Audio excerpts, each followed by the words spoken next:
What is up guys, it's Arnik, Tutorial Tuesday again. This is part 1 of a 2-part series about how you can make your video interact and react to any kind of music or audio. Part 1 is all about audio spectrum and what to do with it. Part 2 then shows you how to add more oomph to your video to create something like this.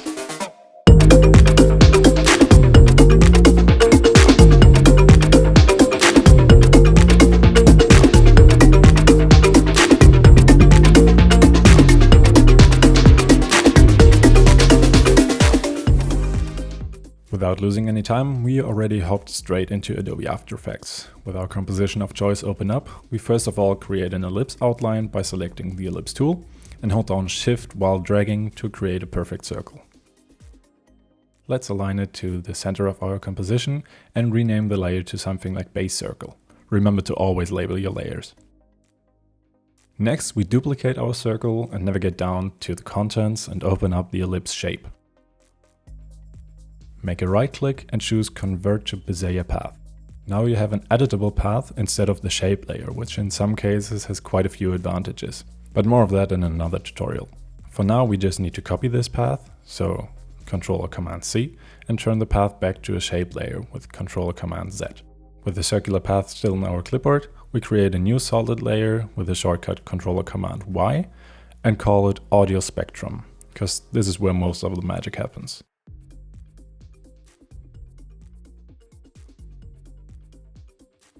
Let's create any kind of shape on this layer, go to Mask Path, select it, and now paste the copied shape here. Align this one as well to the center of our composition and set the masking option to none. No worries, it will all make sense in a moment. Now it finally is time to add the effect you were waiting for. With the new layer still selected, search for the effect Audio Spectrum and add it to your layer. By the way, I just used the free effects console from Videocopilot, which I highly recommend to you guys to check out if you're looking to speed up your workflow in After Effects. Audio Spectrum will create this kind of dotted line, which we can mess around with in many ways. Remember, we want the waveform to come out of the circle, so we simply go to the Path option in the Effect Controls and choose Mask 1. And there you go, the line automatically attached to the circular path. Of course, you can align it to any path you want by simply creating a different path and attach it the same way. Now all we need to do is to play around with a couple of these settings. Which numbers look the best really depends on the track you're using. Usually I keep the start frequency at around something like 10 and adjust the end frequency according to the track. So now let's finally add the track to our composition. I got this one from Epidemic Sound and you should definitely check them out. In the description down below you'll find a link for a free trial month. Hit L on your keyboard twice to open up the waveform of your track. As you can see, the beginning of our track is somewhat silent, so I'll just drag it a little bit down. To start with this track just a few seconds before the drop happens. So hold down Alt or Option and press open square brackets on your keyboard to trim the beginning of the layer to your current cursor position and move it to the beginning of your clip. With the track positioned, highlight the audio spectrum layer and under the drop-down audio layer, simply go down to your music track. Now just go somewhere into the timeline and find a frame where several parts of the spectrum are influenced. As you can see, the lower frequencies are already reacting to the music, but the higher ones are not. This is due to the end frequency, so let me just put something like, let's say 800. Still a little high, maybe something like 600. Yeah, that looks better to me. If the overall amplitude is too small, you can just crank up the maximum height to your taste. Something around 850 looks good for mine.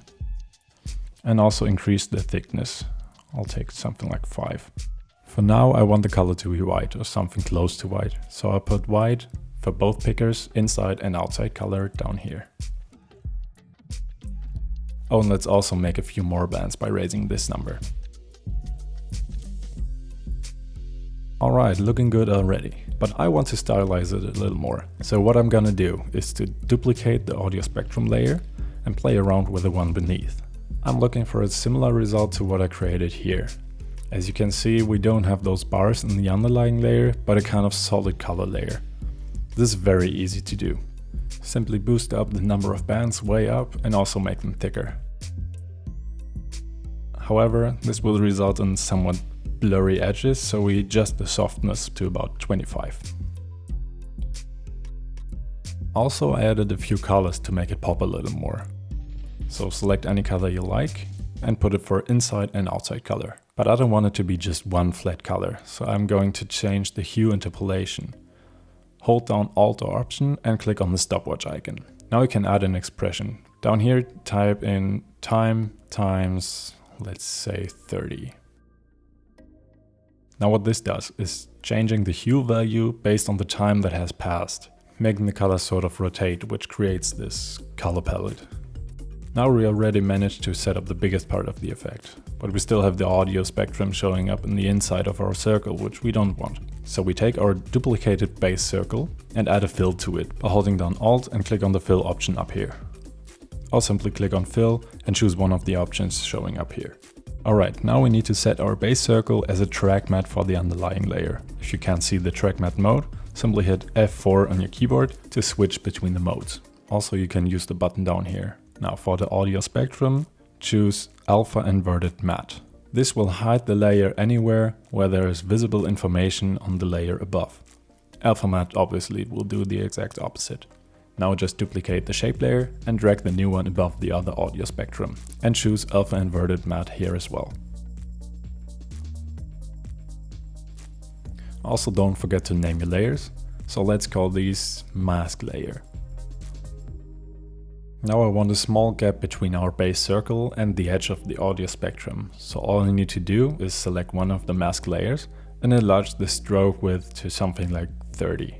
The available information now reaches to this point, which, thanks to the matte, hides this portion of the color palette. To create another small gap between the colored layer and the bands, simply enlarge the corresponding matte layer by another few pixels as well. Now let's parent the mask layers to the spectrum layer by using the pick whip and drag it to the layer name. Now the mask will always move together with the parented layer. For more complex projects, you now could hide the parented mask layers to make some room in your timeline window by shying them using this button. Remember, if you can't see these buttons, simply hit F4 on your keyboard. Activate Shy in the top and the layers are hidden. Also, we are going to parent both spectrums to the base circle, so all of this will stick together when we're moving and messing around with it. Finally, let's look at what we created here today. Yeah, looking good. That's fine for now. This is it for part 1. Next week I will show you how to add these shaky movements to add more oomph to your video, so stay tuned. Until then, thank you guys for watching. Don't forget to like, comment and subscribe and hit that bell to be notified for future videos. I'll see you in the next one. Cheers!